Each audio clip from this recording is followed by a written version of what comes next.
Uitați exemplu aici, fraților. Om în cărucior cu rotile pe șantier la muncă. Incredibil. Duceți-vă, bă, la muncă, nu mai stați. Uitați aici exemplu pentru toată lumea. E om în cărucior și muncește. Deci chiar e incredibil, respect maxim pentru el. Să muncești pe șantier și să ai probleme.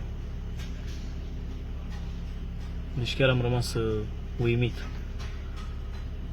Pe bune. Tocmai trăgea de sfoara aia să ridice. Ia uite, s-a ridicat. Cred că l-am ieșit. Haide, mă. Lasă-mă.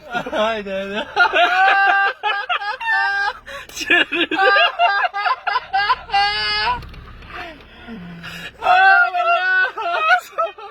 Păi ce faci, mă? Doamne, de ce e incredibil să moară, mă.